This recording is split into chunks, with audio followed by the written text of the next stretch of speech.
Imagine waking up one day and discovering that your sister is the true hero of the world, while you, the family fool, only received the title and the crown. Basically the intern promoted by accident. Watching your family, your friends, and even the virtual dog from the village pass on to a better place, to the famous isekai, and you thinking, wait, wasn't there a plan B? Then imagine being thrown back to the past with the chance to fix everything, but with one detail. The evil eye watching you like that nosy neighbor who never sleeps. This is the starting point of our journey, a broken hero, a sister who deserves more recognition than Batman, and a world about to repeat the apocalypse from scratch. How do you think this idiot of a failed hero will fare throughout the story? That's what we will discover together. Everyone else was dead. In the middle of the battlefield, only one person could speak. He was being helped by his sister, who asked him to pull himself together. Before them stood a monster that mocked this sight. Seeing weaklings fighting for their lives like this while just watching is like if this were a Hollywood movie, someone would have definitely called for a dramatic pause to sell popcorn. The wizard tells him to shut up by casting a fire spell, but the magic does nothing to the opponent, and the creature orders them to kneel. Thus, the monster's power hits them immediately. Both were knocked down instantly even, when it should have been impossible. No matter how much power one has, it was unattainable. Defeating an evil god as a human was impossible. Seriously, it felt like an RPG fight where the player forgot to equip the right weapon. The brother tells Fiona that he would buy some time for her to escape,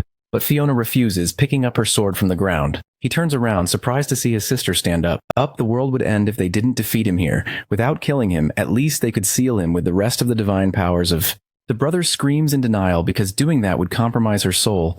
It was as unlikely as finding an empty Starbucks at 8 in the morning. But Fiona apologizes because she would leave her brother alone. However, even if that happens, she still wanted to protect this world. Her brother screams as Fiona prepares to use her power with the sword. A great explosion occurs, and the sword is successfully plunged into the monster. He lets out a powerful scream and everything fades away as Fiona says goodbye. The tension was so high that even the Wi-Fi would have dropped out of nervousness. Thus, her brother could only watch as she and the monster disappeared. Following tradition, the hero who saved the world, Grey Shepherd, would be crowned as emperor. Grey became the emperor and the hero of heroes with fame and money. Everyone reveres him, the supreme man who perfected the secrets of magic. He was the survivor of continental countries, destined to be the great emperor. It was the kind of plan so risky it would make even Batman say, "Hold on there, buddy," but Grey thinks it was all meaningless. His sister saved the world. He went to the hospital to get a good shot. He wanted to have protected her and the smiles of his companions, but he couldn't save any of them. This throne was built on top of bodies. Everyone was gone. Half the world was swept away. Fiona spent her life sealing a monster that would be revived within a millennium. The silence that remained was as uncomfortable as when someone likes a photo of yours from 2010 on Facebook. Grey was furious because this didn't mean his victory. There should have been some other way to do things. He would have the knowledge for his journey to save the world and the evil god he analyzed. He didn't care if necromancy was forbidden, as long as he could revive Fiona. Grey was ready to even use the power of the evil god. It was as impossible as driving in Los Angeles without hitting traffic. Just a little more was needed. He should be able to find it if it was with his own. If it was with the eye of the evil god, then it should be possible. A man shouts at the emperor to calm down because a rumor is circulating the palace. Things like the emperor also being the wizard of the evil eye. That's when he saw a horrific scene in the necromancy magic circle. At that moment, even the Netflix documentary narrator would have been left speechless. It was Grey, aged, angry because the Prime Minister entered without permission. The Prime Minister freezes, asking what exactly this is. On the ground was a creature calling Grey brother, and thus the Prime Minister's life was swept away for nothing. The thing on the ground kept calling for Grey non-stop. It seemed easy on paper, but in practice it was like trying to assemble IKEA furniture without the manual. After testing several forbidden spells, after obtaining the eye of the evil god, he still failed. He was unable to restore Fiona's soul. Grey wonders what he was doing. Suddenly a voice questions if he wanted to get her back. A whole jewel appeared above him and Grey wonders who was speaking. Even if he discarded his victory or lost his life, he could save the most precious person to him. If it were at a fast food place, that decision would be in the regret promotion section of the menu. If he wanted to sacrifice everything, it would show the way. Grey wonders if it was another evil creature, but it was fine for him. Grey went mad and agreed because he needed nothing else. He only wished for the happiness of the people he loved. And so the world was bathed in fire and destruction. The emperor vanished, and the last thing people saw was Grey laughing. The palace was engulfed in flames as everything was destroyed. When he awoke, he was under a tree full of apples. That nostalgic smell made him realize it was the witch's tree. If he remembered correctly, he would be cursed if he cut it down. For some reason, he was there without permission. He would definitely end up in the line of fire. If this were the NFL, the referee would have already called for a replay because something didn't add up. That place, when he saw it, was Carpedium. It was his hometown that he hadn't seen in so long. Many people were gathered, walking peacefully. For some reason, the town was still the same as he remembered. Even when it was swallowed in darkness with the demon invasion, It was the kind of mystery that would make even TikTok's algorithm ask for help on Reddit. Gray wonders if he has gone back in time, even though such magic shouldn't be possible. But this was a miracle to make it possible. It was then that Fiona appeared calling him when she was still just a child. Gray turned around, startled as soon as he saw her approaching. Fiona happily shows that she got several loaves of bread from the bakery. The tension was thick enough to cut with a plastic spoon from a food court, because she said she wanted more since last time it was delicious, and she got a lot extra. He was wondering what they would have for dinner until now. They didn't have to worry about breakfast either with so much food. Gray ran out and hugged her, leaving Fiona confused to feel a bit of pain. To her surprise, he was crying for some unknown reason to her. She asks what was wrong. Maybe they had mistreated him again. He shakes his head. He just missed her, that was all. He wanted to keep hugging her for a little longer. She made a comment that he wasn't a child anymore, laughing because he missed her so much. She laughs because Gray was really funny. That had the subtlety of a traffic jam on the I-405 at 5 p.m. Gray returned to the past, recovering Fiona, the only family he had. He needed nothing else. As long as he could be with her, it was enough. But of course, things wouldn't be that simple. Gray still had the eye of the evil god with him, and he fell to his knees because he felt pain in it. It felt like it was on fire. Fiona became worried, and Gray replied he was fine. Something hurt his eye. He wonders why it had to be now, but a voice says it placed a curse on his eye. This curse would lead him to its domain, as the event that resulted in Fiona's death and the possibility of her dying again increased. Gray would be condemned, but this was a curse that would prevent being innocent now. The protagonist questions if it was really a curse. He was satisfied enough with that, even though the evil voice spoke like that.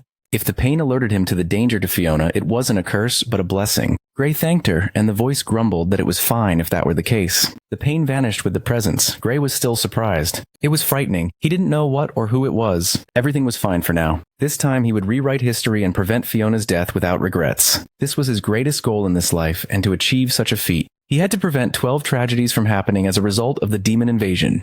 In addition, he had to save 7 people who were his former companions. They would prepare for the great fight. This way, they could prevent the death of the population and Fiona. Gray would be able to achieve the perfect ending this way. Fiona woke her brother from his thoughts with a shout. She had been calling him for a while, but Gray completely ignored her. She promised to help bring water with the bread and gave it to Gray to go back first. She said she would return later, but Gray was having trouble even carrying the heavy bag of bread. He wondered if they were stones because it was an insane weight, but his sister carried it effortlessly. She had been strong since that time. Suddenly, a voice shouts calling for Gray as he was heading home. They asked if he was leaving his sister and walking alone because he was nothing without her. For someone who doesn't even earn money, he still managed to get a lot of bread, and they don't like that. As expected, the guys were mistreating Gray and wanting to take his bread. But Gray turned around and hit the guy right. Away shocking the other two, he simply threw the guy to the ground and knocked him out instantly. Now he could remember things clearly. They were the guys who bullied him for being weak and for being an orphan. Whenever they did this, Fiona was the one who came to his rescue. To his sister, Gray was the one who needed protection. The other two rushed to fight as well, but Gray was ready this time. He defended himself from one's punch and threw him to the ground as if it were nothing. The other one who stayed back was impaired, even begging for help, but Gray grabbed him right after. Just like in his past life, Fiona protected him, but this time Gray would protect her. They didn't have to worry. Burning or freezing wouldn't leave any trace behind, so he would only leave a few bruises. After it was over, the protagonist simply sighed. Gray could draw magic circles with his vision that was the power of the evil eye. It didn't take long for Fiona to appear. Not understanding what was happening, he turned around with the most innocent face, saying that they started a fight and Gray just took care of them. She didn't need to worry because he had finished things. But suddenly, Fiona ran away because Gray had fallen to the ground. His body suddenly collapsed, and the protagonist fainted to Fiona's concern. When he woke up, he was confused about where he was, because it didn't seem like the royal bed. It looked like his home in his hometown. It seemed like he had really gone back to the past. Fiona called him, relieved that Gray had really woken up. He sighed upon realizing that he had indeed fainted. She said that he fell suddenly and didn't open his eyes all day. Even the old healer didn't know what happened. The village chief said that Gray worried his sister and should be more careful. Gray apologized for making them all worry. Then he felt pain in his body again. His whole body was screaming in pain. Fiona rushed to help Gray not move too much. She was to prepare a snack now. If he didn't rest enough, she would tie him up and force him to do so. Gray asked the chief what year it was, and he replied, worried if he hit his head to forget the date. As expected, the world was the past he knew. It was the time when Salvation heroes didn't exist yet. Carpe Diem was where Gray and Fiona lived. Even as orphans, they didn't know they would end up living like this. He only remembered that the chief found them and took them in the nearby forest of the village. The chief was a former army instructor and gave them a place to live, but taught magic and fencing. As time passed, the Salvation heroes were formed. And 5 years later, Fiona offered her own life in exchange for saving humanity. Gray had to protect her. He still had knowledge of his past life, but not the necessary strength. When the protagonist asked for training, the chief was surprised. He noticed Gray had no choice. To protect Fiona and prevent tragedies, it was necessary. The chief was left confused about what he was talking about, but he agreed as long as Gray was so determined not to back down. Fiona returned, asking what her brother was doing. Gray stood up to do the training, and she hurried to ask him to rest soon, but he had no time for that, even if he didn't understand what he was talking about. So Gray went out with the village chief to the outside of the house. He wasn't in condition now, and the chief would make him exercise lightly for now. But Gray refused. He didn't want the chief to have to hold back. The chief was caught off guard because he felt a huge fighting spirit coming from him suddenly.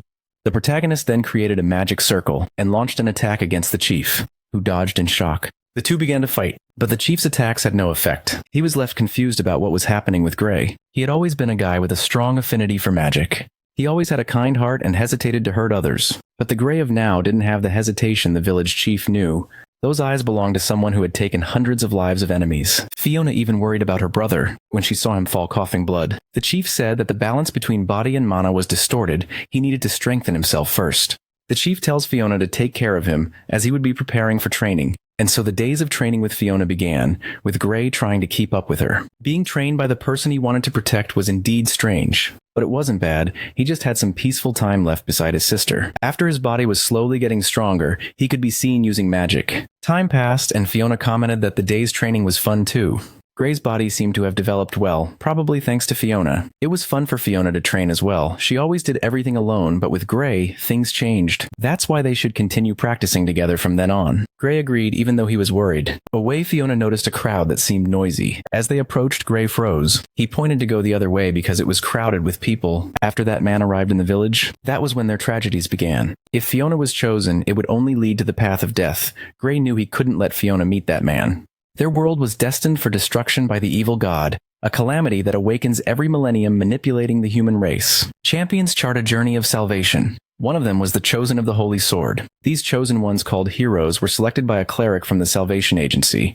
In her past life, Fiona was a candidate for heroine, and Gray would prevent that this time. Fiona heard him suggest a trip to Nylon in 4 days round trip. Gray mentioned he got some tools from the blacksmith that needed to be delivered and wanted Fiona to do it for him. He intended to get her out of the village. Gray would stay to help the village chief. But Fiona noticed something seemed off with the protagonist. Recently, Gray always had a sad face. If something bothered him, he could talk to her. He replied that it wasn't just her, but he changed the subject, saying it was just the strange weather. Gray asked her not to worry about him. So Fiona packed her things and left. She was the only person Gray couldn't reveal the truth to. Meanwhile, that man was in the middle of the village with the gathered people. He was the selector of the champion chosen by the Salvation Agency and would judge candidates. Everyone was shocked because a guy like that came to the village. If no one volunteered, then the village would be deemed heretical for following the evil god. One of those who mistreated Gray said that defeating him might get him all the money in the world. People saw that he was the carpenter's second son. Maybe he could pass the test. There were no rules, but the selector doubted the guy could understand. Whoever neutralized the opponent wins. The guy got excited because he didn't have to hold back until he won. The selector said that the guy should surrender as soon as possible. Then he tried to punch the selector. He retaliated with such a brutal blow that sent the guy flying. He couldn't even handle an attack like that after everything. He shouted to get up and fight to save the world, to destroy the demon god. The people around saw the selector kill the guy in front of them, and so he shouted for the next person to step up and try their luck. He said the village was full of trash, there wasn't a potential candidate. He left shouting, looking for a blessed champion capable of saving the world. No one wanted to get involved in the fight and die. But the selector pointed to a guy with a good physique and suggested he take the test. The man was worried because he had children and would never be able to be a champion like that. But the selector called him anyway to save the world and leave his family behind. He was grabbed and dragged while the children begged to let their father go. The man kicked the children who were hindering the salvation of humanity. The man didn't think he would be capable of that. He had never hit a person in his whole life. If that were the case, the selector would make him learn how to use violence from now on. The two began to fight, and the selector shouted for the man to hit him. Otherwise, he would lose his life, and the man bent down in fear. That's when someone stopped the weapon before it hit him. It was Gray who said he would take the test in his place. One person per village should be enough. In the previous world, Fiona was the one who saved this man. If he took her place, things would change. The selector saw that he used magic and had an advantage in close combat. He prepared to attack the protagonist, laughing at casting magic and seeing that nothing was left. While laughing, he didn't even notice that Gray was appearing behind him. The selector turned around, startled, as soon as he saw the magic circle. Thus, he unleashes the magic, shocking the selector for using such a fire spell. Gray was not obliged to answer his questions. Instead, he prepared another attack. The man ran away. not understanding how an amateur could use 3 different spells. He was surprised. That appears every millennium. He knew he found in Gray, begs the champion crying to save humanity. Gray responds that in the future he would create, he was not necessary, and thus he ends the battle with a final magic shot against the man. A celebration was prepared to welcome the new champion. They could hardly believe that the orphan managed to become such a powerful champion. Gray responds that it was nothing special. There were several other champions around the world, but people still find him impressive. Perhaps he could save the world. If that happened, he would have the chance to change the slogan of his stores for advertising. Others argue for having cared more for Gray than the others. The guys who used to mistreat him even approach to talk. They all bow, begging for forgiveness for having spoken ill of him all this time. They didn't know he was this strong or that he would be the future champion. Gray responds that the injuries were nothing much, not compared to what he went through. The guys are happy with the biggest shamelessness for being forgiven. Gray tells them to stay away. Instead, he would prefer they commit to protecting Fiona. He didn't even know when he would need to leave the village, and they promised they would protect her with their lives. They realize they haven't seen Fiona for some time.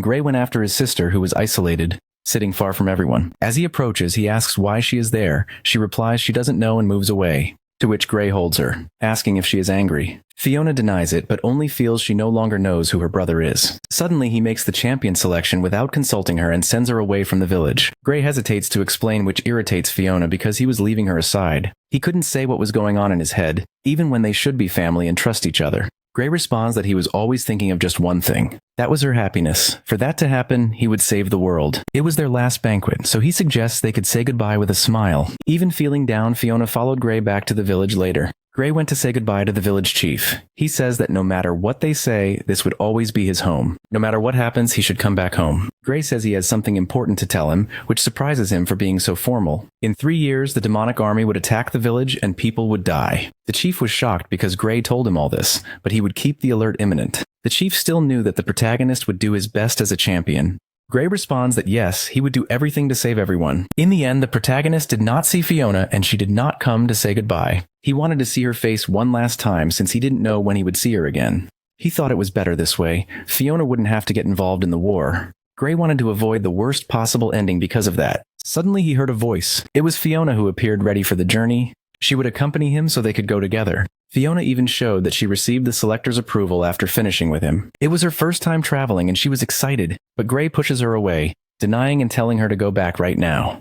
The journey was dangerous, but that's exactly why Fiona wouldn't leave him alone. They were family. They should always support each other. Gray. He freezes when he realizes she was recalling words from the past. He himself said they should always support each other. But Gray was shocked because Fiona said similar things in her past life. Fiona didn't want to be separated from her brother at all. If he died, there would be no one for her. Now Gray could understand. Fiona's feelings were still the same as in the past world. Fiona says that if Gray doesn't take her along, then she will go on a journey alone.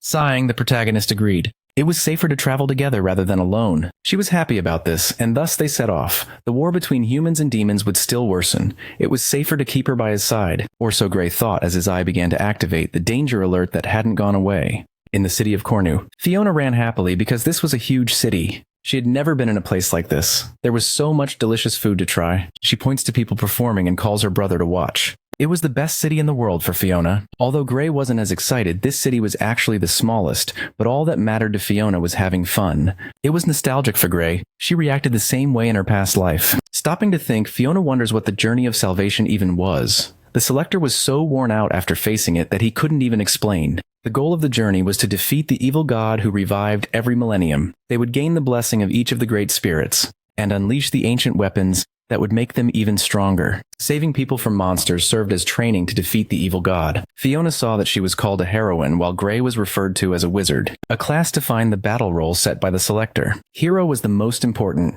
Only he could wield the sacred sword, but Gray wouldn't tell her that. Fiona knew Gray too well to think he wanted to be a champion too.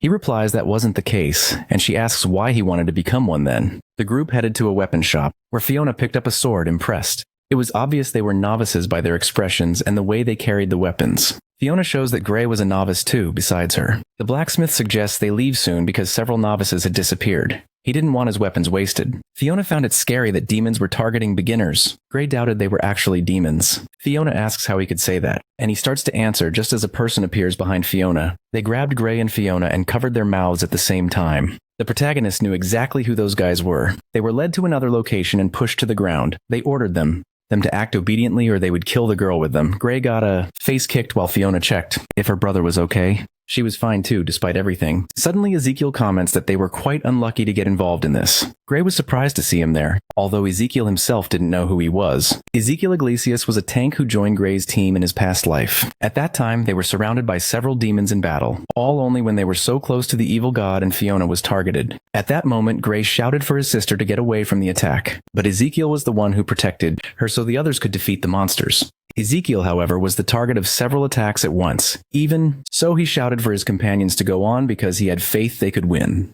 To defeat the evil god and save the world, Gray didn't want to, but Fiona took him with her. Ezekiel died before the evil god was found. He was the second companion Gray wanted to save. They were supposed to meet him at another time, but apparently he was caught by bandits this time. Ezekiel jokes that even with Gray staring at him, he just liked well-endowed women. Ezekiel tells that he was having fun with a woman at the bar and suddenly appeared there. Now he was furious because he was interrupted right at the best moment. Fiona sighed at this behavior. Ezekiel was still the same as Gray remembered. The rumors about novices disappearing in the city seemed to be true. If they wanted someone to capture and sell, ordinary citizens would be better. Gray says they wanted champions. The bandits were eyeing them for some reason. These people were known as champion hunters. Some nobles wanted to buy champions to join their forces. People who capture and sell champions were called champion hunters. Fiona couldn't believe that people did such things to others. Ezekiel agrees they were all idiots, but he could understand why they wanted champions. It was a bad day. It was sponsored by the agency. Hunters capture inexperienced champions and sell them for high value. Gray was captured on purpose so they could stop the hunt for heroes. They were connected to the first tragedy, and the region Gray cherished was destroyed. Ezekiel questions how he knew so much, suspecting the protagonist. Gray replies that it doesn't matter. They had to hurry and escape.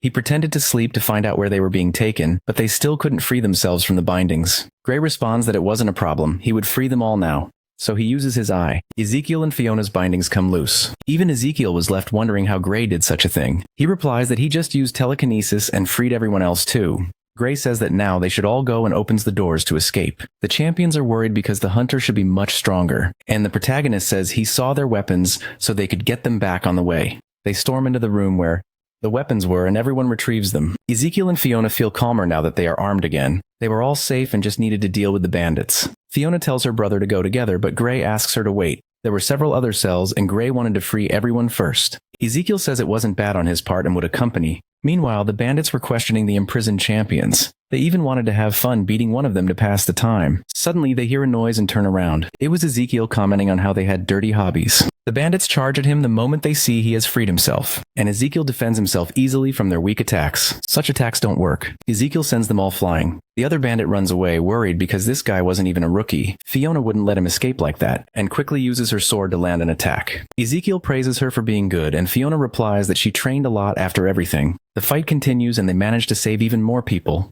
They finally found the exit and could now leave. When they stepped out, they soon saw they were surrounded by several armed people. A hunter sighs because the goods should stay quiet and not try to escape. All the rookie hunters were defeated, and he orders the remaining ones to drop their weapons, unless they want to be hit by a rain of arrows right now. Fiona didn't want to surrender so easily, but the bandit shows he had hostages and they couldn't refuse now. In light of this, Fiona and Ezekiel dropped their weapons with a heavy sigh. As punishment for the rebellion, the hunter decides he would kill the man and use the woman. One of the hunters approaches to grab Fiona. He liked seeing the disgusted look on her face, but then he stopped for a moment when he saw something was off. When Fiona looked, the guy was dead behind her from an ice magic. Gray used his attack to keep that guy away from Fiona. The other bandits tell him to stop because they still had hostages. But Gray takes care of them right away without worrying about anything. The hunter shouts for the others to kill the mage right now. They shoot hundreds of arrows in the direction of the protagonist. Next, Fiona steps in front, worried about her brother. But Gray holds her close and uses his magic again to protect himself. He freezes all the arrows and then kills several of the hunters. He left behind the last hunter, and Gray asks what he intended to do now. The man grabs his weapon and charges at the protagonist, furious. Gray dodges, questioning if that was all he had after being so scared. He was nothing but a lowly thief, and Gray dodges his new attack. Back, the bandit gets enraged because he was being looked at this way. Then Gray warns him, and the man looks up, as a huge ice magic was prepared to hit him. After the fight ended, the champions thank Gray for saving their lives. Gray replies that they didn't have to worry and hands them a bag to take and leave. It was a bag full of gold that the champion hunters had with them. He hoped those people could save even more people. Then Gray fell to his knees, the effect of using such strong magic still affecting his weak body. Ezekiel approaches, commenting that he wasn't an ordinary mage. The protagonist asks what he was talking about. He was just a rookie. Still, Ezekiel had never seen a rookie do all this, and asks if he could join him on his team. Gray agrees, thanking Ezekiel for his help, and stands up. Ezekiel still didn't understand how Gray knew his name, but it was fine for now. Everything about him was quite strange. Back in the city, Fiona was exhausted. It had been a long way from the hideout. After taking responsibility, it was impossible for the guys to come back after what Gray did to them. Fiona just wanted to hurry and take a shower. She bumps into someone, causes their donut to fall to the ground. She quickly apologizes and promises she would buy another one. In front of her, a woman tells her to kneel and beg for forgiveness. Another woman tells Brenda that she understood her excitement, but being angry over food was embarrassing. Brenda corrects herself. It was a noble's duty to show leniency to the commoners. Behind her, Katrina agrees with Brenda no matter what she says. Brenda realizes that Fiona's group was the type that just started their journey, and asks if they knew about the missing champions. She was all convinced about saving them, to which Fiona happily responds that everything was resolved. Brenda loses all her aura of pride in an instant. Fiona says that her brother took care of the bandits. He saved all the missing people too. Brenda couldn't believe that the person who ignored her was the one who solved the case. Fiona was left confused and even heard her name wrong. Brenda says she was an Einhorn, a family of rulers for generations, full of strong swordsmen. Fiona gets annoyed because Brenda insulted Gray by saying he used dirty methods. In that case, Brenda challenges him to judge her strength and dignity. The protagonist saw no reason to fight. He was fine with her boasting about being strong. Brenda gets irritated because he was saying her name so boldly. In her past life, Brenda was a rival of Gray's team. They never united but helped each other sometimes. Since Brenda was ignored, she became furious and decided to attack first. Even Katrina was sent flying with her power. Ezekiel defends himself, hardly believing that this girl was so stubborn. Brenda prepares her attack with her sword and approaches Gray. Her family had tough times, but Brenda's power was very real. To prevent them from getting hurt, Gray decided he would use his evil eye. She launches an attack with her sword and Gray steps back. Brenda is left confused as to how she missed him. He was dodging effortlessly. While she questions, Gray prepares to counterattack. Thus, she loses the sword from her hand and Brenda is sent flying. Gray prevents her from falling and asks if she is okay. He didn't want to fight her. Brenda pushes him away, outraged that someone like him touched her. She decides to leave with no time to waste on these guys. Brenda knew that Gray hadn't taken the fight seriously from the start. She would want revenge. Fiona was worried about letting her leave like that, but Gray replied that she would calm down later.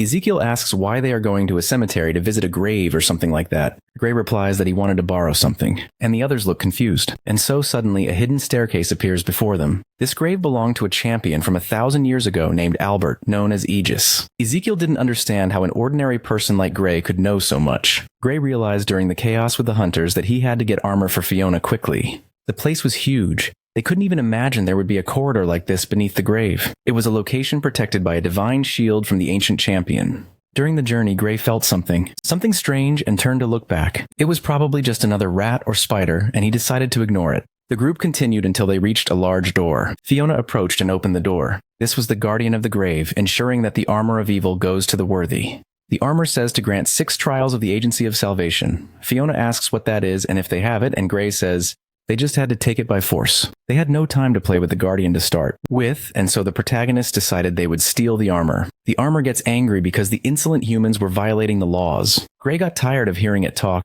provoking it to punish them soon. Then the armor begins to prepare to attack. It drew a sword and charged at him immediately. Ezekiel defended Gray, questioning if he was crazy to pick a fight like that. The protagonist says they weren't going to steal, just borrow it for a bit. Fiona shouts a warning because something was above him. It was magic that flew by and hit the armor squarely. Brenda's group appeared just in time after following them there. She gets annoyed because once again Fiona got her last name wrong. The champion's armor was better suited for a noble like her. It would save the world and make her queen. Katrin worries if everything is really okay, and Brenda doesn't care at all. She decides to charge at the armor and her partner Jake follows. Stella kept casting healing spells for them. Katrin also started providing help with fire magic. Thus the place became a battlefield filled with magic and swords. Brenda clashes her sword with the armor, and Jake accompanies her to defend her. It wasn't long before Brenda was hit by an attack from the armor, and Stella quickly came to help using her healing magic. Brenda laughed. They couldn't stop the Einhorn family with such attacks. Their teamwork was incredible. Brenda was a good leader even while being arrogant.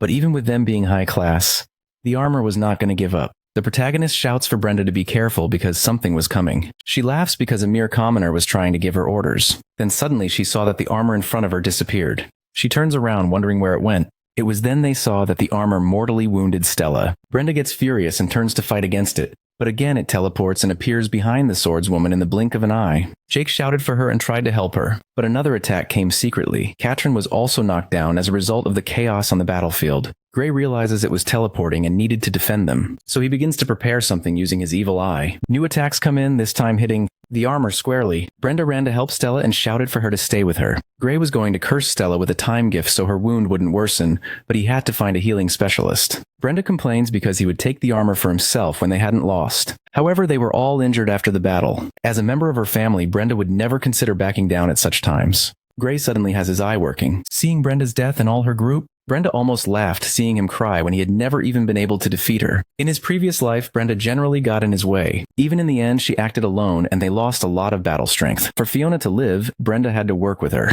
The protagonist asks her to withdraw now. He couldn't let her die like this. In response, Brenda turns all red again. Then she agrees, but they would settle things later. Brenda felt the humiliation of a lifetime, but saw how serious Gray was about it. She wonders what he meant by not letting her die like this. She couldn't stand that man, but Brenda and her group withdrew. Ezekiel asks if they could just let them go like this, even when they could have reinforcements. But Gray preferred to have fewer people to protect, because this was an opponent far from ordinary. The armor returned attacking. The protagonist with its sword, and Fiona comes to attack from above as well. But then the armor appeared behind her. Teleporting, Gray used ice magic and defended her from the incoming attack. He could handle this. It was dangerous if it appeared behind her. Ezekiel positioned himself in front of Fiona to protect her from the attack. Then Gray took responsibility for primarily fighting against the armor, and soon it teleported to his back as well. But he defended himself from the attack with his ice magic. The ice magic stuck to the sword and hit the armor, and after catching it in its own trap, but even so, it managed to teleport to the protagonist's back. It unleashed a powerful attack while Fiona screamed for her brother. Gray dodged, but was left confused about what happened as he was sure he had caught it. But then he noticed something was wrong, and now he could see they had been wrong about this all along. The armor said he was not fit to be the champion of salvation, but Gray replied that it couldn't matter less to him. It wasn't it who would decide that, so he prepared once more, hitting the armor with magic time and again. It was then clear that there wasn't one, but 4 of them all this time. Gray was sure he had caught it in the attack, but when it reappeared unscathed, he thought of that possibility. There were several of them, and by becoming invisible, it could deceive its opponents, making it seem like it teleported. The armor perished, but would not recognize the protagonist as worthy. But for Gray, it was fine anyway. Now he would make the armor melt with his own magic anyway. When it was over, Gray fell to his knees and Fiona came to his aid. He said he was fine, just a little tired, barely staying conscious. Suddenly they noticed something appeared in front of them. When they looked, it was the cursed armor of evil. A figure appeared laughing as he never imagined the Guardians would be defeated. Fiona was startled by the ghost, but Ezekiel thought it was some kind of memory. Gray told Champion Albert that they needed his armor for perfect salvation and would return it. Albert questioned why he was there because it was all his fault. He began to shout not to be deceived, but before revealing his identity, he disappeared. Ezekiel was confused, and Fiona asked if Gray and Albert were friends. He denied having ever seen him before, and Gray worried if Albert mistook him for someone. Anyway, the most important part now was something else. Fiona should wear the armor, even if she didn't feel worthy of it. Gray replied that he wanted to protect her, so he asked her to do it for her own good. Fiona put on the armor, asking if it looked good on her. Gray and Ezekiel agreed that it looked good on her. She laughed because she actually really liked it. They had finished what to do there, and Ezekiel asks where they would go now. In the city of Radrid, it was a fortress situated between the Kelsis and Flamma Mountains, a place where the fall of humanity began. In the past life, the demon invasion was much worse. People referred to the fallen city as the first tragedy and one of the worst. But this tragedy had not yet happened in this version if Gray could stop the invasion. Then they would have time to gather strength and keep Fiona alive. The sister grabbed several snacks after showing her champion license, and Gray was surprised asking when she bought all this. She heard that they could have baths and clothes at the inn if they showed their license. Ezekiel says that the lords would have problems with everything being destroyed by demons, so they must be sponsoring champions like this. So Fiona and the group approach to check in at the inn. The owner welcomes them and says that the store was free to use for any champion. During the meal, Ezekiel mentions that it was strange. The way everyone looked at him was as if they were scared. Weird, Gray thinks this actually made sense. Suddenly a voice shouts for it to stop. Please. Meeting? The man grabbed the waitress to make her entertain him. Another man asked to let her go because this wasn't that kind of place. But the man punched the shouting man in the face to shut him up.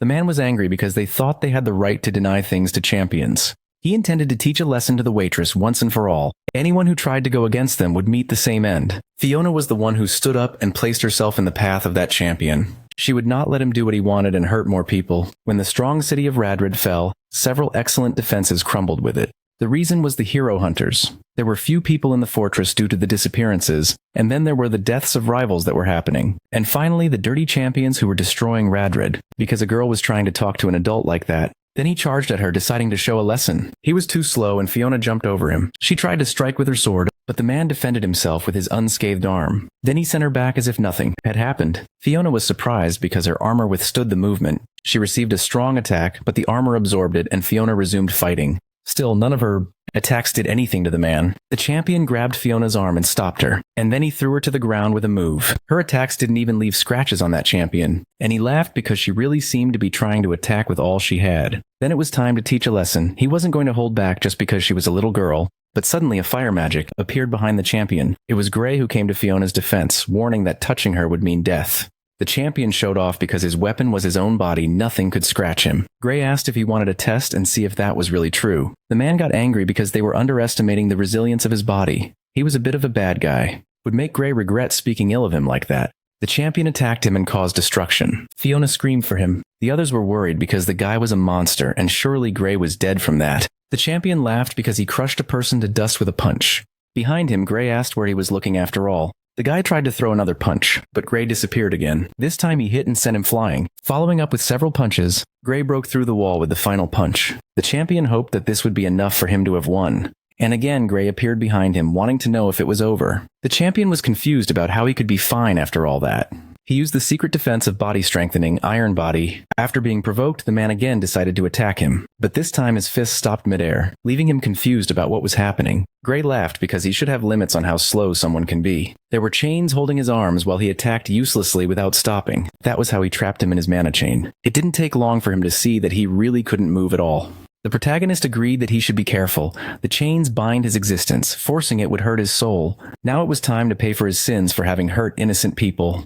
The man screamed to stop over and over, again as the chains tightened around him. Gray wonders if it was possible since the test had no limits. He didn't intend to kill him, however, he would make him his messenger after all. He should tell his leader to stop devouring Radred and leave, as soon as they threw the man out. Gray apologizes for ruining the shop and would pay for the repairs, but the man was surprised. He and the waitress bid farewell to the champions, thanking them for their help. Gray tells the group that the city was being controlled by the hero Georg. He was misusing the champions' diplomacy to control people through fear. He argued that he would protect the city in exchange for doing whatever he wanted, which was a lie. Although when the demons attacked, they would take the money and flee. Ezekiel asks how he knew so much, and Gray replies that he has private sources. In any case, he left a warning and hoped they could spend the night somewhere. Fiona, however, had a worried look. Meanwhile, the group leader heard the message that they were threatened to leave. The champion tells Georg that the guy was too powerful. One of them says it was this champion who must be an idiot to be fooled like that. Another agrees because he had never heard of a Grey Shepherd before in his life. A third agrees that they should kill him once and for all. Two of them fight because one was mixing magical, illicit substances that were toxic. Finally, Georg shouts for those idiots to shut up. Some idiot was trying to boss him around in his own city. Just killing wasn't enough. They had to finish him off and use him as an example. At the inn, Gray's group was resting. Fiona thought she couldn't do anything with her own hands, always failing outside the city. She would become a burden at this rate, she was sure of it. Gray appeared knowing she must be tired and says she should rest. He didn't intend to sleep yet because Gray would use all the time to perfect his magic. Then Fiona teases him by flicking his forehead, because he was frowning and looking tense. He was trying to do everything alone again. If he was worried about something, he could talk about it. Fiona asks if there was a problem, and Gray sighs at her clever observation. He needed to value time as much as possible. After all, Gray could never recover this in his previous life. Meanwhile, Georg's group invaded the city looking for Gray. They beat those who refused to talk or said they knew nothing. They would do anything to find Gray. Otherwise, they would kill the civilian. A figure came out opening the door to her room when they invaded the inn. It was Fiona. One of the men saw that she was a beautiful woman. Fiona warns him not to mess with them, although it was a low murmur. And she takes down the men with a swift attack when they least expected. She couldn't let her brother be the one fighting alone all the time. The men gather when Fiona stands in front of them. She was very strong, and soon all of them ran away in despair. Gray always knew his sister was scary when she got angry. They couldn't do this. The men ran away to escape. They wanted to report back to Georg that everything had gone wrong. Ezekiel appears grabbing one of those trying to flee after leaving the bar. The guys really thought they could escape the inn without even apologizing. So Ezekiel put the guys back inside the inn, preventing them from fleeing. He still wasn't sober, but it was the perfect opportunity for an exercise. After getting beaten, they say they were under Georg's orders. The champions of this city were a disgrace. Ezekiel says they would never regret it. They would never have taken the city if they were half-hearted like that. Gray agrees, but these guys had intentions. They should move on for now. Now it was time to clean up. He would make sure no parasite remained there. Meanwhile, a man was in shock because it must be a nightmare, and one of Georg's champions appeared to tell the man that it was the end of the line for him. He pleads to wait because he would win this time and give the money they demanded. But the champion knew this guy was deep in debt at this point. The man cried desperately because he was forced to gamble and lost everything he had. It was clear that the game was also rigged. They were lying to his face, which irritated the champion at such an accusation, and he kicked the man's face for talking nonsense. When he started to beat the man, he begged for forgiveness. The champion smiled because he wasn't a demon. He would clear his debts if he sold his daughter and wife. The man refused because they were his treasures, and the champion laughed because they had already done that anyway. The man froze, completely shocked, and the champion laughed in his face as his wife and daughter were worth good money. The man became furious in the chat. The champion kicked him away. He intended to sell him next time. They would take care of giving him to demons that ate human flesh. It should be good since his family was gone anyway. Then he attacked the man next, but Fiona stepped between him and the man to defend against the attack. The champion was surprised by the pretty girl, wondering how much she could be worth. Several others prepared to fight because they knew Fiona was one of the people Georg wanted. Ezekiel made sure they fought against him instead of gathering around. Gray prepared his telekinesis to start fighting as well. The attacks came and he, alongside Ezekiel, prepared to settle the score. Fiona faced the champion who provoked her. She didn't want to know about his scheme. The champion said the city belonged to his governor. They only collected taxes from those who lived there. They were indeed powerful, and everyone else was just weak. The man fired several consecutive attacks at Fiona. She defended herself. The guy was fast, and she barely had a chance to counterattack. The champion laughed, asking what happened, and if that was all she had to offer. Then now would come his graceful attack against her. Fiona was knocked down, and Gray, worried about his sister, she got up responding that she was fine. Fiona wanted to show her brother that she wasn't a burden. She wondered how she would defeat the spearman, although the champion felt it was getting tiresome. He fired several more attacks at her, which she defended while looking for an opening. Finally, Fiona saw the stance he prepared for the final attack. It was her opportunity. She could take advantage of this opening, and so the spearman launched an attack towards Fiona, and she struck his spear with her sword, piercing it and startling the champion, thus breaking his spear and body into two pieces. Fiona fell to her knees as the battle came to an end. Gray asked if she was okay, and Fiona asked if she did a good job. He agreed that she did really well, and in that case, Fiona got up deciding that she could still keep fighting. The last fight was dangerous because she wasn't wearing her armor. Gray also had to get stronger to protect her. However, for some reason, he didn't feel the pain of the curse going away. Meanwhile, Georg's other champion laughed, not believing he had so much food in stock. There was a lot of quality stuff and they could make money if they sold everything. Suddenly, a guard alerted the champion that this was a supply for emergencies. But he silenced the man with an attack because none of that mattered to him. If they got hungry, they could eat stones or anything like that. The champion didn't care about the people of the city. Fiona said these guys were really trash, and Ezekiel agreed even though the cleanup was going well. The men rushed at them to fight because they recognized they were the ones Georg was looking for. After quickly taking care of them, it was time to find the third champion. They headed to the underground where several people were imprisoned. And for experiments, there were several addicted people who also wanted more magical illicit substances. The champion promised he would give more. In exchange, they should give their children if they had any. The rest should steal them, and they ran off promising they would do anything for more magical illicit substances. They were all people being used by their vices. The champion enjoyed watching people break. He would end anyone who had a happy life. Fiona appeared next, calling them all true scum. The champion laughed upon recognizing that it must be the famous team in the city. But it didn't take long for Gray to attack him with a huge explosion. Georg heard reports that the factory of magical illicit substances was burned by Gray. All the champions were defeated and he was furious for them doing such a thing. Finally, the boss was the only one left to deal with these guys from the city. Before everything, they had to act before he decided to flee. Ezekiel was tired and suggested they could rest and continue the next day. Although Gray tried to deny it, Ezekiel dragged him along and left Fiona taking care of the children. She told the children that everything would be fine and the authorities would arrive soon. Later, the parents took their children and everything was resolved safely. When she returned to the inn, she wondered if Gray went back to his room. She heard them saying not to tell Fiona. Ezekiel said that the mana of balance in his body was all messed up. If he kept pushing himself, he would destroy the meridians in his body and end his life. Fiona couldn't believe that Gray was trying so hard.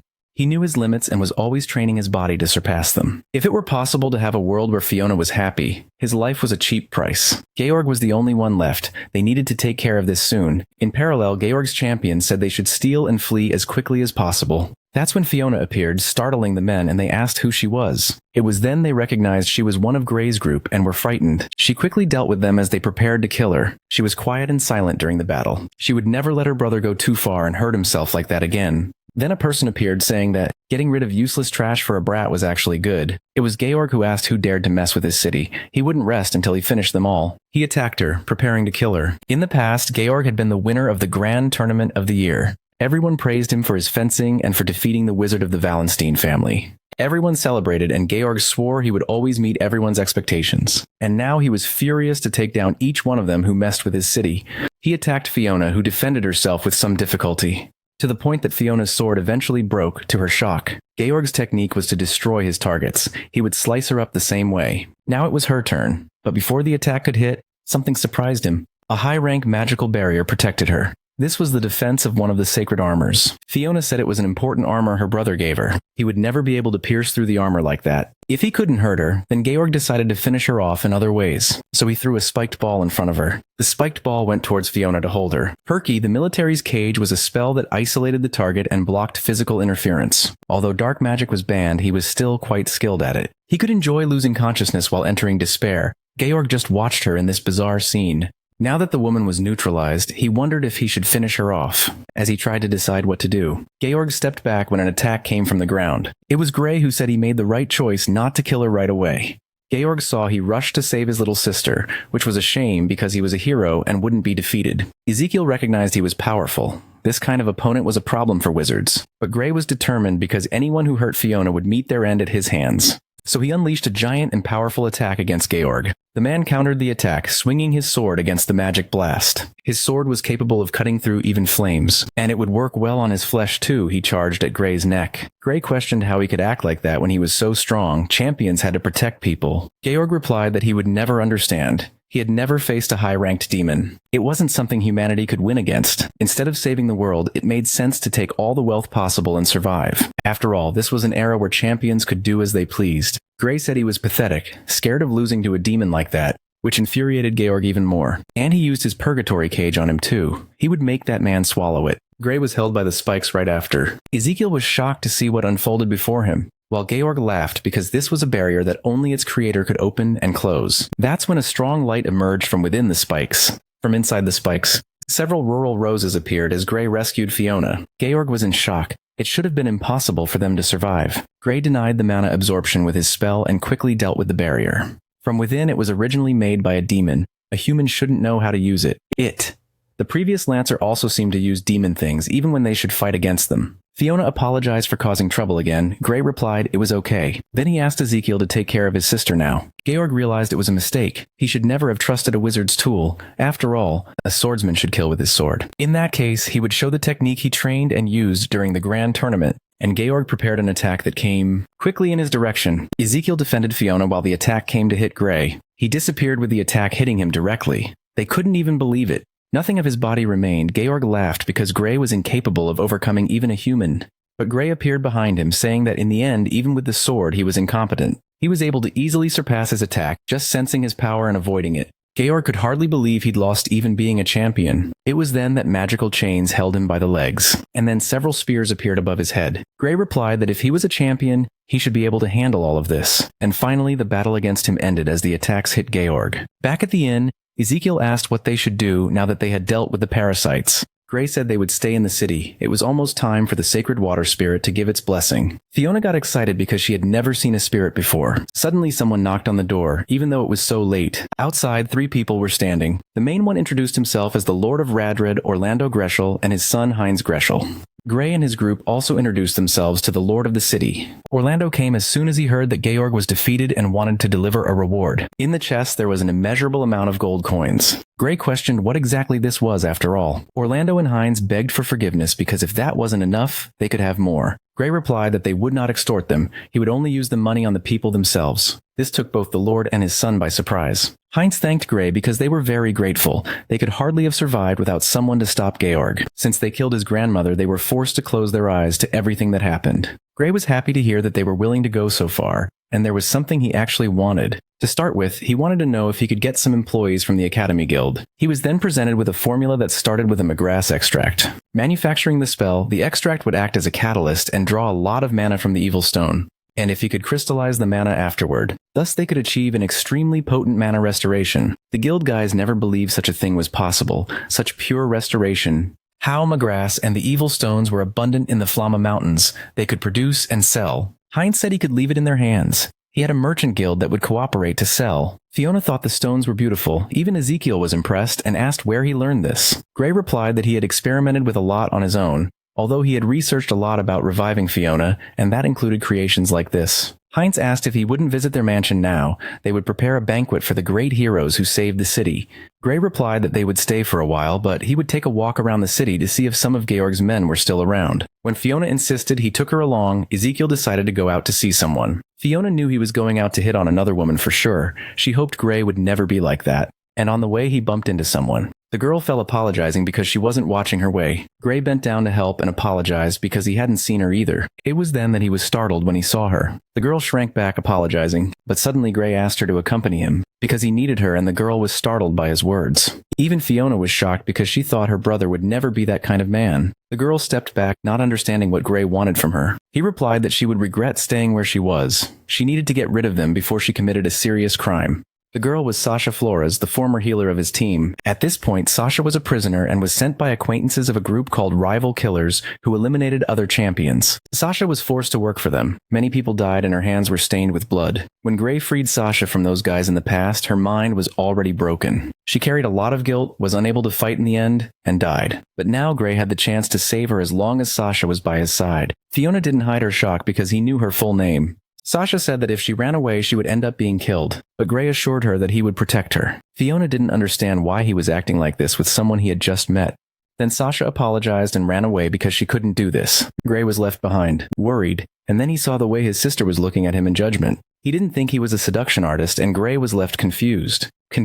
Meanwhile, Sasha was wondering who that guy was. He saw through her, even without knowing why. It didn't seem like the first time they had met. It was when suddenly she felt a pain in her chest. For some reason, Sasha saw Gray's face crying. She kept wondering what that was. Perhaps some kind of illusion. Suddenly a voice appeared after finally finding her. They were men who said that if she lost her job, she should come back for good. She apologized as she understood the position she was in. One of the men asked where they would hunt next time. The other said that the Temple of the Water Spirit would be better. Several champions would show up. The third got excited about turning the temple into a hell on earth. Sasha didn't want to help them or become an assassin. She wanted to become a champion and help others. She wondered if Gray could really help her, and she started to apologize and hesitate in her thoughts. It was when they grabbed her by the neck and made her stop talking immediately. The champion didn't like the look in her eyes, like a dog biting its owner's hand. It wasn't necessary for her to think. She was nothing more than a substitute for a potion, or maybe she just wanted to die like her previous team. Then he threw her to the ground right after. Another champion started kicking Sasha for daring to turn against them like that. The third said that a dirty dog should just follow its owner's orders. And so she began to apologize for having such audacity. In parallel, a large sum of gold was presented to Gray. Heinz suggested using it to build a house for them in the city, but he refused. They would use it to repair the fortress and prepare the city. Heinz was confused as to why they should use the money to reward Gray, and he replied that money would have no value if the world ended. The city's survival was more important. Everyone was emotional because Gray was the best champion of all to them. Heinz was moved as desired they would protect the city. He could leave it in their hands because protecting people was a lord's duty. Gray felt that the city had a good lord. Heinz would become a good heir in the future. While they celebrated, Fiona was impressed with her brother. But everything happened very quickly and she was getting scared. She was rescued again by Gray, even though she had always protected him some time ago, and wondered when exactly he grew up and left her behind. Maybe he thinks Fiona is completely useless now. So she withdrew, visibly dejected. Gray saw this and tried to call her, but they called his name first. They wanted to discuss how to strengthen the city and would use their time. Gray saw that his sister didn't seem well, but decided to suggest using weapons and soldiers to strengthen the city. Heinz said that his father left him in charge of the defenses and would do everything possible. Gray commented that they trusted him, but Heinz thought it was nepotism. It was nothing compared to Gray. Gray saw that Heinz was far from being like other arrogant rulers. He also wanted to strengthen the walls, and the men agreed. They still had little time until the demon attack. They had to prepare as much as possible. To face the evil god, they needed the blessing of the great spirits. The time of the great water spirit was near. They would end up finding Sasha and her group. In the best scenario, they would solve two problems at once. Gray withdrew, leaving things in Heinz's hands. He went out to look for his sister and suddenly heard a scream. It was Fiona who was training with the sword. She wanted to get stronger. She couldn't be a burden to her brother. Gray approached as he found her, and she asked if he thought she was useless, and he asked back what she meant by that. Fiona felt she was taking up space. She was weak and couldn't do anything alone. Then Gray approached, saying that she was strong and he knew it more than anyone. She had always saved him, Now it was his turn to protect her. Gray had faith in her and asked her to never say such a thing. Fiona thanked him for his words, and suddenly someone called Gray. It was Hines who came to warn that dinner would be ready soon. Fiona still wanted to train, and Gray commented that Ezekiel should be drinking in some nearby bar, which was strange, and Hines mentioned that since the city was liberated, he didn't seem to have gone to any bar. In parallel, in some other place, Georg was chained up. A person entered and greeted Georg, who was awake. It was Ezekiel who asked how he was doing. Georg complained because he had been there for days. Ezekiel said it was surprising he could still talk. It was a good thing. Ezekiel knew that Georg should still have some guys in the city. Georg asked what exactly he was thinking. They knew they were in contact with demons through their tools and magical, illicit activities. In short, Ezekiel deduced that there was a traitor in the city and wanted to know who it was. But Georg refused to say who that person was. He could hardly wait for the day he would kill them all, and Ezekiel punched him squarely. Neither Gray nor Fiona knew he was there, and he realized it was better to extract information quickly. Georg laughed because he was just pretending to be a normal champion. This way of obtaining information was different from the others, and even with him being punched time and again, Georg smiled because he had no intention of saying anything, and Ezekiel wondered how he could be so confident. Soon they would finish off everyone, and the people of the city would be torn to pieces. Georg could hardly wait for the bloodbath to come. Later at the water temple, many champions were gathered. It was vital for the journey of salvation to have the blessing of the Great Spirit. The temple was beneath the lake so that people could not invade. The priest would perform the ceremony to remove the seal. Soon Brenda and her group also appeared, and Stella even commented something malicious, although she disguised it. Fiona waved to Brenda, who again mispronounced her last name, and it almost seemed intentional. She pointed at Gray with irritation. She failed last time and was in debt, but this time would be different. Jake cheered for Brenda, and she stammered that she didn't want his concern, confusing Gray anyway. She wanted to move forward and receive the blessing first. Brenda didn't seem bad, so Ezekiel suggested letting her do what she wanted. However, both Gray and Ezekiel noticed the rival Slayers group. They were among the other gathered people and champions. A voice appeared asking for permission to pass, and Gray turned around. It was Sasha who appeared and was startled to be recognized. Gray extended his hand, but again, Sasha was called by her group. The man promised to kill her otherwise, and she stammered as she joined them. She apologized for being late and passed by the group. Gray told his group that that girl was a prisoner. They maintained horrible attitudes and killed opponents to monopolize the glory of heroes. They killed Sasha's old team and forced her to heal their wounds non-stop. Again, Gray refused to tell Ezekiel where he got his information. But Gray could tell that Ezekiel was starting to suspect him knowing so much. Suddenly a voice yelled that he was an idiot. Fiona turned around startled when the group hit Sasha in front of everyone. She knew she was going too far and wanted to stop them, but Gray held her back as the ceremony was about to start. It was better to wait for the best opportunity to resolve this. Then the priest performed the ceremony to make the temple appear. Everything trembled as a path emerged from the water. The gates were opened. There was a limited number of blessings, and of course, this made the champions rush to the temple. Fiona was impressed by how beautiful the temple was. Gray asked her not to let her guard down because it wasn't a tourist attraction. Suddenly, Fiona was startled by what she saw. A monster was grabbing one of the champions. The spirits there would test who was worthy of the blessing. They could not die there. Sasha's group also made their way inside the temple. It was a good place full of blind spots. They would hide and set traps. The others would take care of the rest, waiting in the deep part of the temple to kill the champions who made it to the end. These people should be powerful, and they wondered if Sasha would be able to kill them. They would be tired from the traps and battles. It would be a good opportunity. Sasha didn't want to kill anyone and wasn't capable. She was just a healer. But still, she was there helping bad people. She remembered Gray saying she would regret staying where she was. One of the champions pushed her to stop standing still and do something useful. She apologized, and she knew she would regret all of this. But Sasha thought she was too weak to do anything on her own. Finally, the room stopped being filled with so many monsters. A group of champions found the place safe, but the temple itself was madness. It seemed they were the first to arrive there. Since they were in front, they could take a break to catch their breath. But then one of them was attacked, and soon the others on the team went into shock. One from the group fired an attack when she noticed where the threat was coming from. Then she was caught off guard when the attack in question came from behind her. Soon the healer tried to heal, and was targeted next by the Slayers group. Sighed because champions were useless outside of direct combat. One person who was still alive asked why they were doing this, and she had her hair pulled. The champion was going to make her scream now with the next attack. But suddenly ice magic was shot in a direction, stopping him. It was Gray who appeared to prevent that from continuing any longer. The champion told him to stop getting in the way of his fun. The healer could still move, and he ordered her to heal her companions now. And the champion got irritated with Gray for provoking him this way. Suddenly he disappeared, and Gray warned that if an assassin got behind her, it would be over. The assassin laughed because he couldn't even avoid his attacks and was still careless. He decided to start by attacking Gray from behind. But suddenly a spell appeared beneath him that made him visible. Suddenly everyone became unable to see anything, and the champion saw that Gray blinded everyone with his magic, even his companions. He decided to be careful with his steps and how he breathed so as not to be noticed. But then Gray found him, locating him through mana instead of sound. When they could see again, the first champion had already been defeated. The group that was attacked thanked him for the help, even being rivals inside. But Gray said they were facing the same enemy, which was the evil god and nothing more. The blessing was only for those who deserved it, not for those who rushed. And the priest only said those things to make everyone anxious. Ezekiel realized that Gray was confident with such confidential information from the agency. In any case, the group that was attacked managed to leave safely and alive. Gray said they should continue on. There were still more of the killers ahead. In parallel, Brenda was killing a monster with her sword. Everyone applauded her impressive powers and she showed off. Such tests were child's play for someone from the Einhorn family. Suddenly, someone said they seemed worthy of killing. It was one of the killers. He would never be satisfied no matter how many he killed. Brenda questioned if he was part of the test or something like that, and he refused as his goal was only to get rid of those in his way. She could see he was the type who eliminated his rivals in front of him. In that case, Brenda could see the appeal and charged at him next. He commented that it was a good sword for a small girl.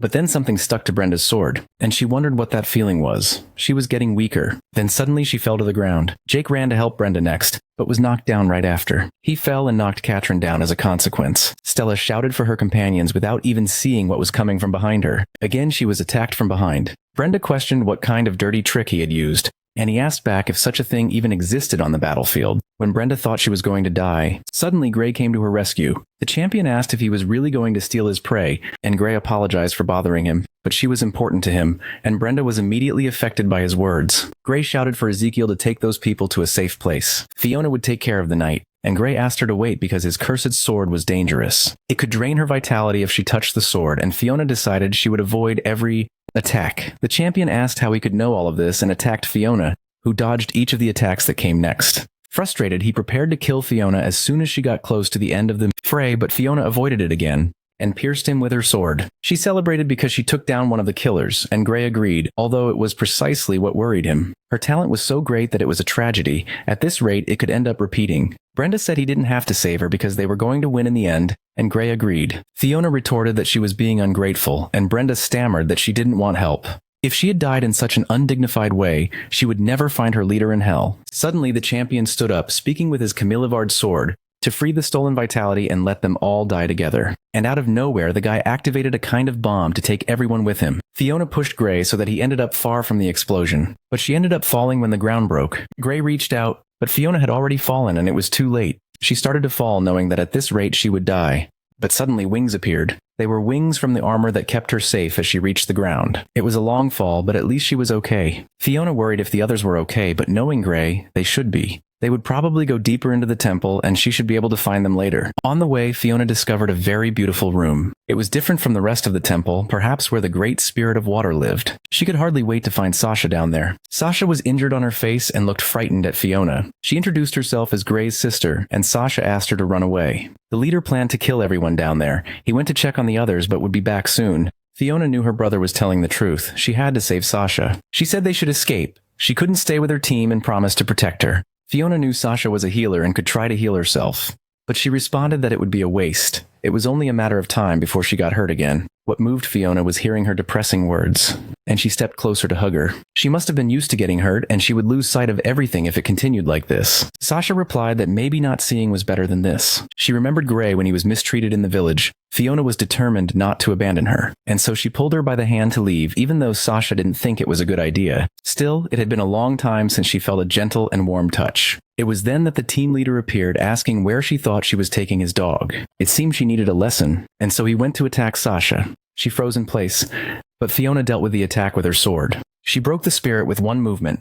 She wasn't as weak as the leader thought. Fiona replied that no champion would hurt their companions like that. This made him laugh, asking if she knew why he chose the spirit temple. Because he was a spirit user, his power was even greater down there. Several spirits were summoned and sent in Fiona's direction. But she did not fear, wielding her sword against them, until she ended up being bitten by one of them along the way. She was surrounded and the leader laughed because she became dog food. But a glow emerged from among the spirits as soon as he said that. The wings of her armor made Fiona fly away and surpass the spirits. They chased her, but she was determined to finish off the summoner first, which was a good choice but very foolish in the leader's opinion. She stopped, startled and stuck. Suddenly, something emerged beneath her feet. A huge spirit appeared to swallow Sasha, who was right behind her. Ungrateful dogs trying to escape deserve punishment. As a healer, she would survive if half her body was torn off. The leader was cruel and just listened to Sasha begging for forgiveness. But he refused to forgive her even at that point. When Sasha was hurting herself, Fiona jumped to try to save her. She managed to hit the monster's eye, which was preparing to attack her too. Before that could happen, several barriers defended her afterward. The leader knew it was the power of a sacred relic, which was quite impressive. However, it was not infallible. He managed to break the barrier next with ease. Thus, Fiona was caught by his spirit afterward. Sasha screamed as soon as she saw her stuck inside the monster's mouth. But she did not give up and began to come out from inside it using her sword. Sasha begged her to run away and just forget her. And she refused, because she promised she would, even though Sasha didn't understand why she would go so far for her. Fiona said that saving people from trouble was as natural for her as breathing. And so Sasha remembered that this was the kind of champion she always wanted to be. The ideal champion she aspired to was exactly like Fiona was. The leader did not give up. No matter how much she resisted, he would continue attacking. For Fiona, it still mattered to save the world, especially to save as many people as possible. A monster came from behind and knocked her down. The leader mocked her foolish ideals for thinking they could really do anything. This time he would be content to break her bones before ending her life, and he would make Sasha see everything so she would never dare to challenge him again.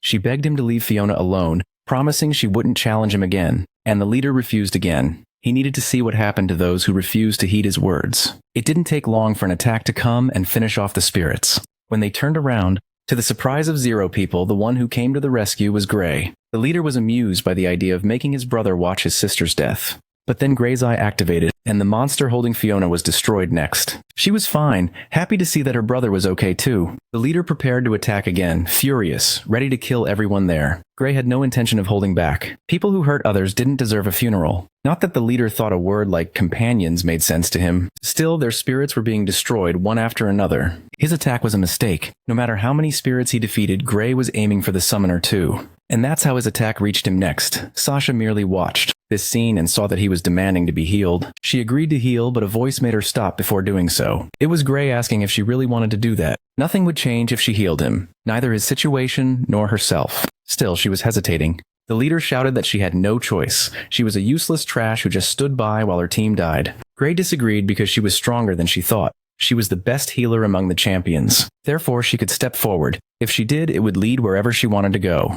She felt emotional thinking about how she could save the world. The leader questioned why she was listening to him. It seemed he hadn't punished her enough. Then he sent a spirit to attack her, but it shattered into pieces when Fiona came to her rescue, assuring her that everything would be fine because they were taking care of her. After that, Sasha became more determined to do something. She prepared her staff to cast a healing spell, and the leader felt relieved to see that she was indeed ready to use the magic on him. But she used it on Fiona because she saw Sasha would no longer help the villains. At that moment, the leader summoned the ugliest spirit in the world and threw it at them. Them Gray approached, saying that Sasha did very well now. She was powerful, and he said this while creating a barrier to defend against the attack. But resisting was useless. The leader was determined to kill them all. It was absurd. Riches and glory have no purpose if one is alone. But they knew nothing. Their companions would arrive soon and finish them off. Gray replied that they had killed all of them a long time ago. This took him completely by surprise, as he was the last one remaining. Those who refuse to work for salvation have no place in the world Gray would create. Sasha mentally apologized to her group for the revenge for their deaths taking so long, but she would strive and follow that person who saved her. Later, Ezekiel said he saved the champions he encountered along the way, but they couldn't do much. Before, Fiona thought they were in the spirit room, and Gray showed them it was something else. The place changed as soon as he touched the fountain, and the great water spirit appeared before them. She said they had passed several tests and recognized them as suitable champions. She increased Sasha's capacity to cast healing spells. She would give the warrior, Ezekiel, the physical strength of a hero. Fiona's armor would receive even more of her original portion of power. And Gray intended to receive a water spell, but he replied that it was something he already knew. The spirit was confused because no one would know such magic without passing through the temple. Gray responded that he preferred to improve his mana recovery. She retorted that it was the rules for him to receive the magic, and Gray sighed because she was as inflexible as he remembered, and he asked her to hear his request, speaking words in Latin that frightened the spirit. And suddenly a water barrier pushed Gray away from his group. The Great Spirit asked how he could know such words. This prayer was passed to the Emperor of Neuropasta, who saved the world, but this world had not yet been saved. Gray replied that great spirits had to do their job of granting blessings. What she did now was against the rules. Finally, she decided to pass on to him the secret of water, the source of energy. His life force would be as potent as spring water, and Gray felt the fatigue of his body disappear. When Gray emerged from the water prison, and he told Fiona that he was fine, the spirit said she would keep an eye on Gray because he broke the rules and would be watching him. Finally, the whole group left the temple, and Gray asked Sasha if she intended to join their group. She agreed if they were good with accepting her, she would like to join. Ezekiel was happy because having a healer would be a great help. Fiona hugged her, all happy because they would have another member in the group. She said they could eat something somewhere and go shopping together. Gray said he would go out to check the city's fortifications, and Ezekiel said he would extend the invitation to hang out too. Fiona let them go because she could spend some time with Sasha. They walked away. Just then Heinz appeared, and Gray asked how things were going. The materials arrived and were being prepared, but they still couldn't find enough craftsmen. The demons attacked to the north, and they should focus on that side. Heinz agreed to do his order. Ezekiel asked how Gray would know this, and he replies it was just intuition. The number of champions and mercenaries was piling up with the soldiers, but Gray thought experience was better than quantity. Many were novices there. Ezekiel ended up being in charge of their training. Heinz said that Gray was incredible. He was benevolent, calm, and always thought of others. The protagonist did not intend to become the Lord. He was just fine defending the city. He was an entirely reliable Gray. He thought he could become a good Lord. It was almost time for the tragedy, and he couldn't fail this time. In parallel, Georg had been trapped all this time. The door opened, and Georg was ready to ask to be taken out of there, because who appeared was not Ezekiel this time, but Heinz. He apologized as he took much longer than necessary to find out where he was. Georg wanted to eat, take a bath, and have a woman to satisfy him, but soon he received a brutal wound from Heinz. He couldn't even believe he was betrayed right after being freed. It was because Georg was no longer useful, so he would ensure he never spoke again. According to Gray's prediction, the demons would invade at dawn. The soldiers were worried because they were prepared in the middle of the night. As Gray had said before that the sun would rise in the middle of the night, out of nowhere they pointed to the horizon when a glow appeared. The sun was rising in the middle of the night as expected. Or rather, it wasn't a sun, but a giant summoning circle. A dragon emerged that was flying with a demon on top. He began to speak in an unknown language, and dozens of circles took over all the surroundings of the city. An immense number of monsters began to appear from the circles. There were dragons, skeletons, and all kinds of unimaginable demons. The soldiers announced their arrival desperately. Gray said it was time. All squads must repel attacks in formation as practiced. The champions would focus on the larger monsters, and everyone prepared. Benda was there as the pride of the family and couldn't owe a debt to a peasant. Her group came to help. They could do their best to hide behind her. They were ready. Now Gray was prepared to face the monsters. The demon heard that the defenses were weak and there were few soldiers. He ordered his soldiers to advance and wipe out the existence of humans. Thus the humans also began to launch attacks against them. They should remain prepared. Prepared because even larger monsters were coming. Spells were fired, and arrows too. They prepared to keep attacking with hot oil when they scaled the fortress. The monsters were left wondering what had happened because the information was wrong. They decided to destroy the walls and pass through, and Benda was there to finish off all of them, who thought they could destroy the city. Fiona accompanied her, as well as Ezekiel. Sasha came to heal the wounded soldiers. One of them ended up scaling the wall and was so large they barely had time to defend. Gray activated his evil eye at that moment. He fired a fire spell so powerful that it sent him flying far away. It was going well thanks to the blessing of the Great Spirit. Gray didn't tire as much as before. It wasn't like the first time, but his eye wouldn't stop hurting. In the previous life, Red fell without resistance. In the end, Gray suspected there was a traitor in the city who made this happen. Reports came to Orlando and Heinz shortly after. They repelled the first attacks, but the wall ended up being destroyed. Orlando said they should go too, and Heinz reminded him that a lord shouldn't do that. He would expose himself to danger. But Orlando refused to leave aside someone who saved their lives. He trusted Heinz to leave the city in his hands. Thus, Orlando decided to lead his soldiers to defend the city. It was then that suddenly Orlando was attacked from behind unexpectedly. Heinz said that his father was a pain. He wanted to kill him last, but he insisted on stealing his scene. He asked what it felt like to die at the hands of his son. People were left not understanding what Heinz had done to their lord out of nowhere. But he replied that everyone was too slow, and began to cast a demonic spell. The circles took over the soldiers who were frightened. Although they called for help, all of them were caught off guard by monsters. This was how Heinz thought a true ruler should be. Our video ends here. If you liked it, leave a like. See you next time. Bye. Bye-bye. Bye.